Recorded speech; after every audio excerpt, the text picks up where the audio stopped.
Muy buenas noches, Noche de Ángulo 21, el programa del deporte de la Ciudad de México, aquí a través de la señal de Capital 21. Lo decíamos hace rato, el programa de los rotos. Señor Toño Vargas. Y ahora, ¿por qué de los rotos de Ricardo Magallán? Me dicen que... De cosas raras. De cosas raras. Oye, Magallán, por cierto, hoy fui a correr al bosque de Tlalpan y nunca me había pasado que nos mandan saludos por ver el programa. Los que preparan los jugos dicen, dile a Magallán que...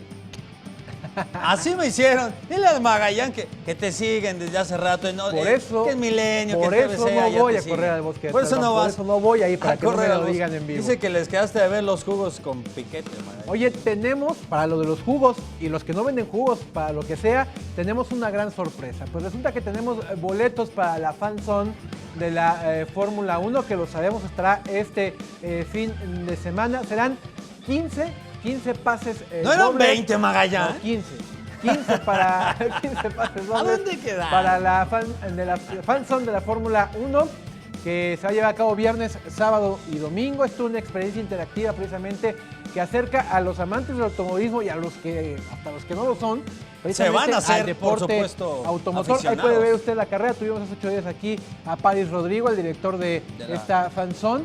Más o menos nos dio, nos dio toda la explicación de lo que va a haber ahí. Es toda una experiencia para ir con la familia. 15 pases dobles estaremos revelando en este programa. Más adelante les daremos la respuesta porque hay que responder a una pregunta que es... La pregunta es, ¿cuál fue el lugar que obtuvo Sergio Checo Pérez en el Gran Premio pasado, que fue en el de Austin, Texas, el día de ayer, en el circuito de las Américas? ¿En qué lugar? En este mismo programa, como somos tan barcos, pero tan barcos en este programa y queremos que se vayan los boletos de volada para que vaya usted con la familia el fin de semana a la Fan Zone. Sumó puntos. ¿No? Les vamos a dar la respuesta. ¿Acá ya tiene la respuesta? Toño no se la sabe. Pues es por internet. Toño no se la sabe. Por internet. Ya me quiso pasar un billete para que yo le dé la respuesta. No se la pienso dar. Pero mientras nos llega, mientras damos la respuesta precisamente de la trivia, vamos a hablar de tenis, porque también este fin de semana la Ciudad de México recibió a grandes leyendas del tenis mundial, quienes alguna vez dominaron el mundo de este deporte. Pues estuvieron en la Ciudad de México, estuvo Roddick, estuvo Ferrero, y no precisamente el chocolate, sino el tenista. Exacto, ¿no? El tenista. Precisamente en el club alemán fue, de veras lo decía bien el jefe de gobierno el pasado viernes, Miguel Ángel Mancera, hace casi 2 décadas que no había un evento de talla internacional de tenis en la Ciudad de México. Claro. Esto significa precisamente el regreso del tenis, digamos, de nivel internacional. Vemos cómo van siguiendo la pelota. Un torneo de exhibición con grandes figuras, muy para entretener, muy para esto, para que regrese precisamente la afición a el tenis en la Ciudad de México, ¿no? Sí, y por supuesto, lo que estamos viendo en la final, ahora sí gana Juan Carlos Ferrero, el español. Esta fue la final del US Open de 2003, que ganó Andy Roddick. Nunca le pudo ganar Ferrero. Nunca le pudo ganar. Hasta ahorita en la Ciudad. Hasta ahorita. Vamos a escuchar qué dijo Ferrero precisamente al término de este partido. No. Que ya te dio algo, ¿no? No, eso quedó ya en el pasado y como bien ha dicho él, nunca jugamos en tierra. Creo que si hubiéramos jugado en tierra, pues algún partido hubiera ganado. De todas maneras, pues bueno, él me ganó en aquel momento, fue mejor que yo y cuenta ya para mi memoria, ¿no? Bueno, y aunque todavía falta mucho tiempo para los Juegos de Tokio, que serán en 2020, que pueden ser también los Juegos de la Tecnología, les presentamos un avance de un deporte que está ya dentro de la agenda olímpica rumbo a Tokio 2020. Me sigo parlando. No, la escalada. Toño, por favor, tienes que confesarlo. Toño es buenísimo para esto, claro, porque se iba de pinta en la secundaria técnica, ¿no? Se iba de pinta en la secundaria técnica y era buenísimo para saltarse las dardos. Iba en la diurna, Magallán. Y esto lo incluye, por supuesto, Tokio, porque cuando eres un país sede tienes la oportunidad de agregar deportes a tu agenda olímpica. Por supuesto, agregan el karate, les beneficia, pero Japón tiene cerca de 500,000 de personas que practican la escalada. Este deporte, Magallán, en Tokio 2020, repartirá 6 medallas, 3 varonil, 3 femenil, es de velocidad, de obstáculo y de bloque. Esas serán las pruebas que tendrá la escalada deportiva. Aquí en la Ciudad de México hay un muro muy padre. En Ciudad Universitaria. Hay otro en Conade. Y vamos a escuchar precisamente algunos de estos jóvenes escaladores que tratarán de hacer la hazaña y arrancan con este larguísimo camino rumbo a una posible calificación a Tokio 2020. Vamos a escucharlos. Vamos a llevar una propuesta muy concreta. Queremos que sean 3 lugares por continente para tener más posibilidades. Los 5 lugares restantes pues tendrán que ser para el país sede, para el campeón del mundo, para el campeonato del mundo, para el campeón del mundo y el campeón de la Copa del Mundo. Así es, esa va a ser la propuesta. Las 3 modalidades que estarán participando en Tokio son la dificultad, que es un muro aproximadamente de más de 15 metros. La otra especialidad es el boulder, que son muros pequeños, son muros de 4 o 5 metros de alto, en donde se evalúa solamente la capacidad física, fortaleza, mucha fuerza, mucha espectacularidad. La otra, y creo que es la que más entendemos todos, es la velocidad. Es una pista de 15 metros de alto, en donde el escalador sube lo más rápido posible. Ahí están las diferentes modalidades. Nosotros estamos en la modalidad de escalando el muro del desamor. El desamor. Ay, Magallanes. Tú llegaste a Capital 21, me dicen, desde abajo y empezaste a escalar, le tiraste la chamba a todos, Magallanes. Eso eres buenísimo.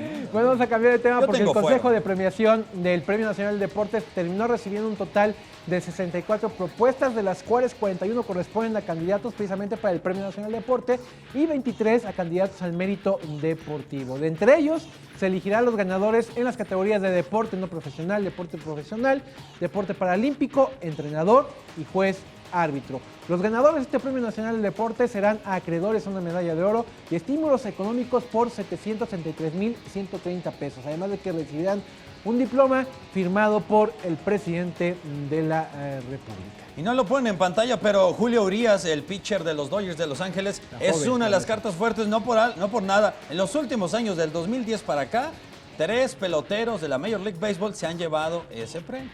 Y bueno, también hay información de NASCAR, Toño. Sí, por supuesto, porque tras una ausencia en la NASCAR México Series de un año, bueno, ya estará, por supuesto, de regreso en nuestro país. Así ya también lo han anunciado el director de la categoría estadounidense y de su filial mexicana. Como preámbulo, se va a realizar una carrera de exhibición. Este será el 3 y 4 de diciembre en el Autódromo de los Hermanos Rodríguez de la capital. En tanto que el vicepresidente ejecutivo de la NASCAR, Steve O'Donnell, adelantó, Magallanes, que el convenio para llevar esta marca a los Stock ¿Qué Cars pasará de con colores el convenio? Es de 4 años. Es de 4 años, tiene una vigencia de 4 años. Esto. Vamos a escuchar precisamente a Daniel Suárez, Rubén García, pilotos precisamente de la NASCAR. Pues mira, yo creo que ha sido muy claro el esfuerzo cada vez más grande de NASCAR en cuanto a buscar diversificación, no solo en sus pilotos, sino en todos sus empleados, en todos los ámbitos, tanto ejecutivo, corporativo, como de competición, dentro y fuera del auto. Entonces, este es un ejemplo más, el que hayan regresado NASCAR a México, sobre todo con una marca tan importante como lo es PIC. Pues bueno, eso añade un esfuerzo más, añade un semillero en un país con un automovilismo de un nivel impresionante. México tiene pilotos impresionantes y lo hemos demostrado en todo momento con Adrián Fernández. Hoy tenemos a Checo Pérez, tenemos a Dani Suárez, tenemos a Memo Rojas, a Benito Guerra, bueno, infinidad de pilotos en diferentes categorías, reconocimiento internacional que están creciendo y pues bueno, muchos de ellos han salido de categorías mexicanas. Y es una gran marca que le interesa a NASCAR y le interesa todo este gran mercado. Entonces es una gran oportunidad para NASCAR México, para PIC, poner sus fuerzas juntos y hacer ese campeonato una vez más el mejor campeonato de México, como lo ha sido en los últimos 10 años. Entonces es algo padre, en verdad que estoy orgulloso y con un poquito de envidia de la buena con todos mis amigos pilotos que van a estar corriendo en este gran campeonato. Pues bueno, yo creo que el automovilismo mexicano está en uno de los mejores momentos en mucho tiempo, no te voy a decir que de toda la vida, pero sí de mucho tiempo. Con 2 pilotos muy importantes en la Fórmula 1, NASCAR, creo que se están haciendo las cosas bien conmigo, vienen más pilotos haciendo bien las cosas detrás de nosotros, ahora con la categoría regresando así de fuerte, van a venir más jóvenes talentos, ¿qué más podemos pedir? Bueno, ya lo decías, ayer se realizó el Gran Premio de Estados Unidos en Austin, Texas, un circuito muy tradicional, aparte de los que siempre son más concurridos precisamente porque se va no solo gente de Estados Unidos, se cruza tropa de acá de Estados Unidos, va mucho fanático de automovilismo, se cruza solo para ir a ver esta carrera. Fue ganada por el británico Lewis Hamilton, que de esta manera le impidió a su compañero precisamente de equipo Nico Rosberg, el alemán, quedar ya como campeón. Aún así el alemán sigue liderando la tabla general, digamos muy cerca ya del título, seguido precisamente Por Hamilton, el mexicano Sergio Pérez terminó en octavo lugar. Sí. Un buen lugar, me parece un buen lugar que lo deja en una buena posición y con un buen ánimo, una buena inyección de motivación para venir el próximo domingo aquí al Autódromo Hermanos Rodríguez. Así es, Magallán, bien lo apuntas. Hace una buena carrera porque al inicio de la misma también sufre un toque, entonces va hasta la posición número 17. ¿Cómo? Y de ¿Había la como las 17, cantinas esos un que dan toques? Ándale, Ah. algo así, con la llanta. Pasaban un vendiendo ahí toquecito como muéganos luego y el tú que da los toques. me das los llegues ahí en el estacionamiento, Magallán. Y entonces de la posición 17 acaba en esa, la 15 a la octava. Y lástima para Esteban Gutiérrez, estaba en posición de puntos número 10. Se pudo haber llevado puntos, pero le revienta el disco del freno, le explota. Toda una incógnita el futuro de Esteban en la no, Fórmula 1. qué Tiene mal una le ha ido. mala temporada y está en duda que pueda continuar como Sí. piloto titular en alguna escudería para la próxima temporada, Toño. Sí, le ha ido bastante mal, pero bueno, todo ya está listo también para este Gran Premio de México en el Autódromo de los Hermanos Rodríguez. Y precisamente hoy ya aterrizó el primero de 6 aviones 747 charter provenientes, por supuesto, de Austin, Texas. El primer avión transporta todo lo que tiene que ver con el equipo de televisión, es decir, lo relacionado a lo que será la transmisión Internacional, de la que no carrera, es poca por cosa. supuesto. Es un evento visto por millones de personas, Toño. Sí, y por supuesto que México tiene el papel muy importante. Lleva entre 37 y 38 pallets con un equipo de FIA y la escudería. Además, el gobierno, por supuesto, de la Ciudad de México, por medio de la Secretaría de Movilidad, anuncia un plan estratégico de movilidad para el Gran Premio de México 2016. Los espacios que se habilitarán como estaciones remotas serán el Hipódromo de las Américas, Auditorio Nacional, Plaza Carso, Expo Santa Fe, el Estadio Azteca. Más de 200 autobuses de servicio especial circularán, Magallán, horarios de 7 a 12 horas y de 16 a 20 horas. Tendrán un costo de 20 pesos por viaje, incluye un chesco, Magallán. Pégate bien esta información. Es importante destacar que hay 3 puntos. Los Hermanos Rodríguez por medio de autobuses, Palacio de los Deportes, entre las puertas 4 y 5 sobre Avenida Añil, Viaducto Río de la Piedad. Es importantísima esta información. Puertas 7 y 8 del Autódromo, Eje 4 Oriente, entre las puertas 12 y 13 del Autódromo. Te quedó quise bien hacer la información? malobra, pero caído. Desgraciado, Magallán. Bueno, Rodolfo Sánchez Noya es precisamente uno de los cronistas, si no es que el más grande cronista de automovilismo que tiene nuestro país. Lo fuimos a entrevistar. Vamos a ver qué nos dijo don Rodolfo. Don Rodolfo Sánchez, es usted un histórico del deporte automovilístico de nuestro país.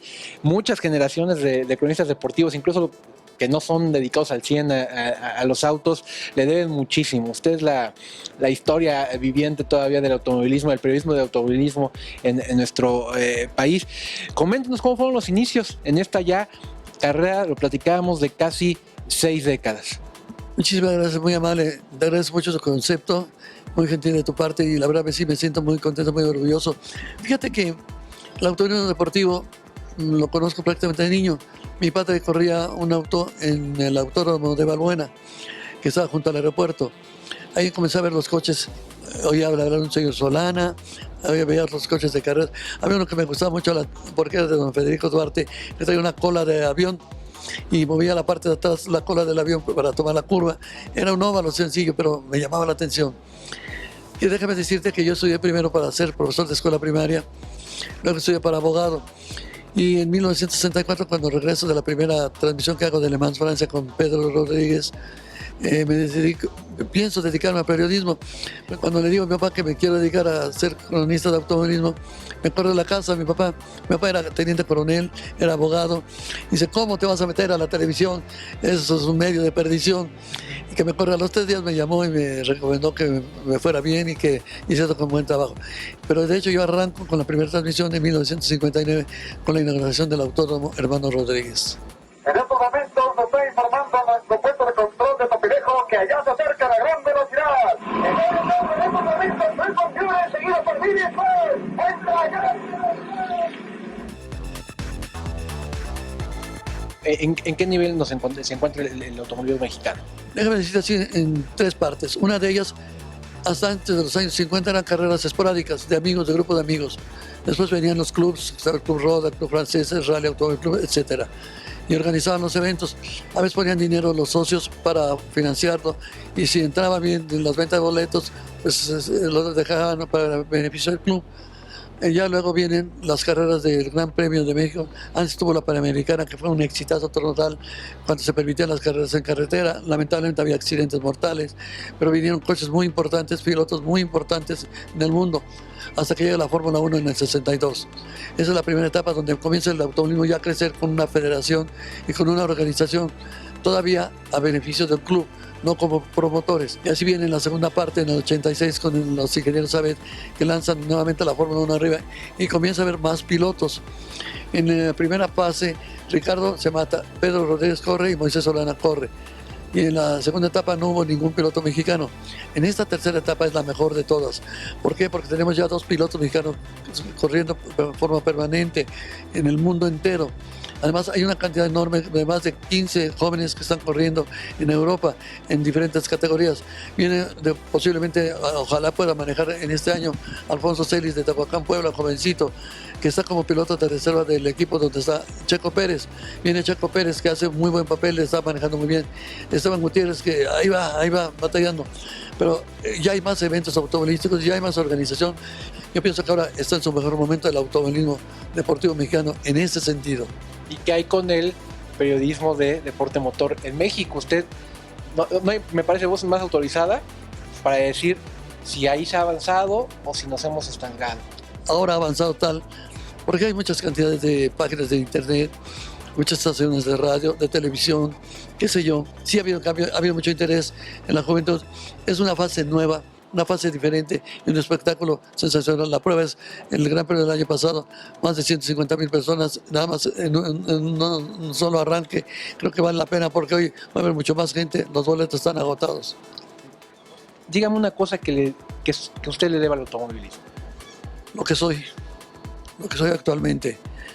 Además el apoyo de mi esposa Irene, de mi hija Sai, que fue fundamental, y mis sobrinos que también me siguen muchísimo. ¿Qué me queda?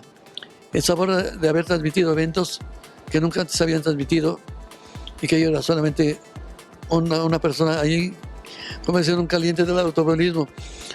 Me tocó conocer muchos personajes, gente que trabajé con ellos como Daniel Pérez Arcaraz, Salvador Vázquez, también tenemos a Sonia Alarcón y a muchas otras gentes que, don Fernando Marcos, entre otros, que yo era el chamaco que andaba transmitiendo. Ellos me ayudaron, les aprendí el respeto de un micrófono, el respeto del público que está ahí enfrente, el cariño y el amor que quiero proyectar de un deporte que me gusta, me apasiona hasta la fecha. Me quedo con un aspecto importante de la disciplina, del fervor, del que narra una carrera y la siento, porque algunas veces he competido en motocicletas, en cars, en coche, porque organicé carreras de automóviles, organicé eventos de cuarto de milla para que no anduvieran corriendo los muchachos en las calles. Por eso mi refrán es: recuerda que el automóvil es un deporte, no un peligro. Me quedo con el cariño de muchísima gente, de haber conocido gente importante, de haber estado tratando, por ejemplo, con Jackie Stewart, campeón del mundo, Juan Manuel Fangio, campeón del mundo, Michael Schumacher, que debuta en México, campeón del mundo, carreras como Indianápolis, rallies de México, rallies del extranjero. Es una infinidad de gentes y personajes que he conocido y siempre debo aprender algo de ellos y ser humilde en ese sentido y respetar la gran categoría de estas personas. ¿Cómo lo hace para que desde el día 1 al día de hoy, 6 décadas después, cerrando números, todavía vibre igual cuando me habla de automovilismo? ¿Cómo se le hace? Porque esto lo puede aplicar cualquier ser humano en cualquier ámbito de su vida. ¿Cómo le hace uno para mantener esa chispa y que sigas vibrando de esa manera sin que esto se te haga ya pues, tu costumbre, la rutina? ¿Cómo le hace para seguir vibrando como le hace usted? Porque siempre me emociona el hecho de saber que voy a transmitir algo. Me emociona, por ejemplo, el hecho de que tuve la oportunidad de haber subido en Fórmula 1 y correrlo, o manejarlo más que correrlo, en España, en Valencia, España, invitado por el equipo de carreras de autos en aquel tiempo de las llantas Michelin y del equipo Williams. Me emociona, por ejemplo, cuando fui invitado hace un año a manejar un Ferrari prototipo en Las Vegas, Nevada. Me emociona como haber puesto un récord de 24 horas de motocicleta en el autódromo con José Luis Sánchez Armas por 24 horas. ¿Por qué? Porque me gusta, porque quizás yo soy un piloto ahora que cada vez que estoy poniendo un micrófono vivo los momentos de la vida de un piloto. No quiere decir que yo sea un piloto como los grandes campeones del mundo, pero tengo esa sensibilidad de la emoción, que es lo que me gusta y lo cual le agradezco a Dios. Don Rodolfo, le agradezco mucho, mucho su tiempo y de veras es usted toda una institución de la cual hay que aprenderle muchísimo, más allá del tema del automovilismo. Se lo digo como persona, como ser humano, hay mucho que aprenderle. Le transmite ese amor que tiene por lo que hace, se lo transmite uno de una manera fenomenal. Muchas gracias. Te agradezco muchísimo a ti, muy amable, muy gentil. Un saludo para todos ustedes. Recuerden, hagan de su automóvil un deporte, no un peligro. Hasta luego, don Rodolfo. Hasta luego. Ahí está don Rodolfo Sánchez Noya, toda una institución en el periodismo de automovilismo. Bueno, y Toño, le pedí, no me podía quedar con las ganas, que nos narrara un escenario hipotético, que se imaginara la carrera del próximo domingo en el Autódromo Hermanos Rodríguez, como si le fuera a ganar Sergio Checo Pérez, que me narrara esos últimos metros ya para llegar a cruzar la meta. Un hecho histórico, sería un hecho histórico. Vamos a ver cómo lo narraría el señor don Rodolfo Sánchez Noya. Aficionados al emperador de los deportes, estamos en la última vuelta del Gran Premio de México. Checo Pérez viene en primer lugar, se va acercando a la última curva, la número 12, donde lleva el nombre de Adrián Fernández, gran piloto mexicano, ahí está su nombre. Está saliendo a la curva peraltada, se va acercando rápidamente, se eleva la bandera a cuadros, va a ganar, ganó. Checo Pérez, mexicano, por primera vez un mexicano gana un Gran Premio de Fórmula 1 aquí, nada menos que en el Autódromo Hermanos Rodríguez. Así es que, aficionados al emperador de los deportes, gócenlo como lo estoy gozando yo. ¿Te queda duda que para esto se nace? Sí, Magallán. Sí. Vamos a una pausa comercial y regresamos para seguir hablando. Y te toca narrar.